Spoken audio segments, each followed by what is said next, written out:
seterusnya ialah cara untuk mencaskan bateri ini dengan menggunakan mesin battery charger. Seperti mana yang kita pernah buat tadi, kita ukur nilai voltage pada bateri tersebut dan kita menggunakan load tester untuk mengetahui condition bateri tersebut. Sekiranya bacaan di load tester tadi bad ataupun weak, okey, kita boleh mencuba untuk cas bateri tersebut terlebih dulu. Okey, ini mungkin kita nak jimat duit, kita tak nak tukar bateri baru, kita cas dululah, tengok macam mana. Kalau selepas cas boleh digunakan, kita boleh jimat duit kita lah. Okey, so biasanya prosedur ni untuk yang terakhir lah kalau kita nak mungkin nak selamatkan bateri tersebut. Jadi kalau di bengkel-bengkel biasanya ada mesin charger seperti macam ni untuk kita mengecas bateri sel basah dan sel kering. Okey, jadi mesin charger ni tujuan utama ni adalah untuk mengecas bateri kereta lah yang kehilangan voltage seperti mana kita ukur dalam bacaan voltage multimeter dan load tester tadi. Okey, so cara penggunaan ni mudah saja. Okey, mesin charger ni dia boleh cas ikutlah jenis spek mesin yang ada. Ada mesin yang boleh cas secara low charge, ada mesin yang boleh cas secara high charge, boost dan sebagainya lah, bergantung kepada mesin charger tersebut lah. Jadi tujuan mesin charger ni digunakan ialah untuk memberi ampere kepada bateri tersebut lah. Kita mengecas balik seumpama macam mana dalam kenderaan alternator dia mengecas bateri. Okey, begitu jugalah mesin ini. Cuma mesin ini mengambil masa yang agak lama untuk cas bateri tersebut. Biasanya lebih kurang dekat 5 jam lebih untuk dapatkan full bateri lah. Okey, jadi dia bukan macam kat alternator untuk dapatkan full charge dalam masa yang singkat. Jadi ambil masa sedikit. Biasanya ini akan digunakan di kedai lah untuk cas satu bateri yang baru. Okey, cara nak gunakan bateri tersebut, okey, dia pun ada dua kabel, positif dan negatif. Jadi kita boleh klipkan kedua-dua terminal tersebut pada terminal yang betul lah. Okey, untuk menggunakan bateri sel basah, untuk mengecas bateri sel basah ni, kita perlu menghadapkan bahagian plate ataupun bahagian plug tu menjauhi kabel charging kita.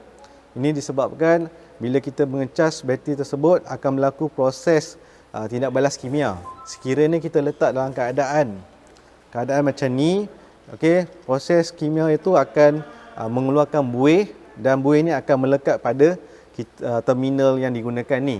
Jadi untuk long term tak bagus sebab akan merosakkan klip terminal yang digunakan. Okey, jadi pastikan bahagian lubang daripada bateri ini menjauhi kabel seperti ni. Okey, dan bila kita letak dalam posisi macam ni, kita kena tahu mana satu positif dan negatif. Seperti mana saya pernah bagi tahu sebelum ni. So pastikan jangan salah yang tu Okey, so kita masukkan bahagian positif. Okey, so bahagian terminal ni kita pastikan dia ketat sebab ini klip ni digunakan untuk bateri yang besar. Jadi kita kena pastikan klip ni ataupun klip yang digunakan ni lekat dengan baiklah dengan pada terminal pos bateri tersebut. Okey. So bila kita yakin benda ni tak bergerak dan kukuh dan ikatan dia cantik, kita boleh buka mesin charger ni. Okay, jadi selepas kita sambungkan kabel mesin charger ni pada bateri sel basah, okey, dan sebelum tu kita dah isi air bateri pada level yang sepatutnya, kita boleh mula buka mesin tersebut. Jadi step mesin ni bergantung kepada mesin charger yang ada di bengkel ataupun di poli masing-masing.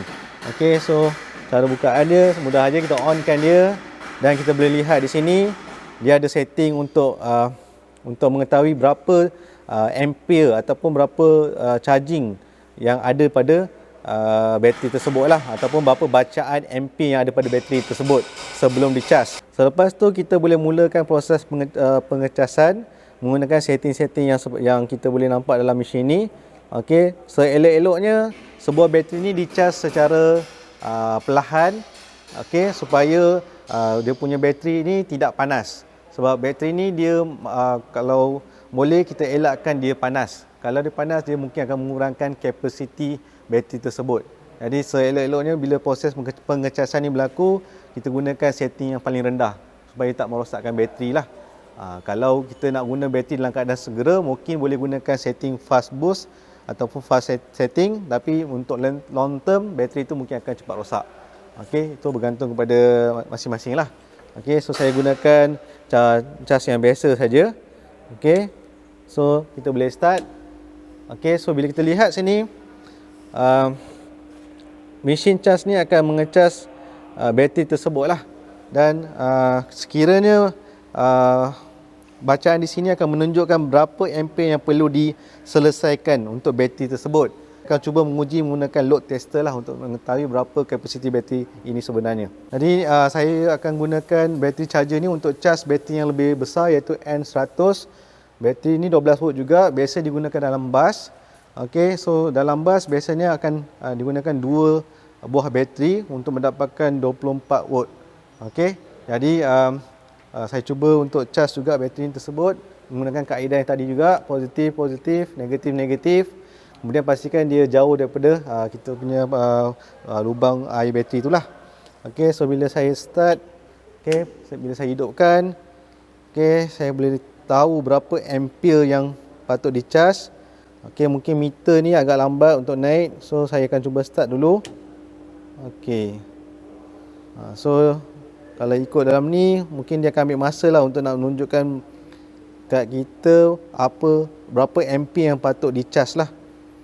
Okey, so kita kena pastikan lah, kita kena ambil tempoh masa berapa lama untuk habis cas bateri tersebut. Kita kena at least 5 jam lah untuk nak penuhkan dia. Selepas 5 jam, kita mungkin boleh test balik dengan load tester ataupun multimeter lah untuk tahu bacaan dia berapa. Itu saja cara penggunaan mengecas bateri menggunakan pengecas bateri.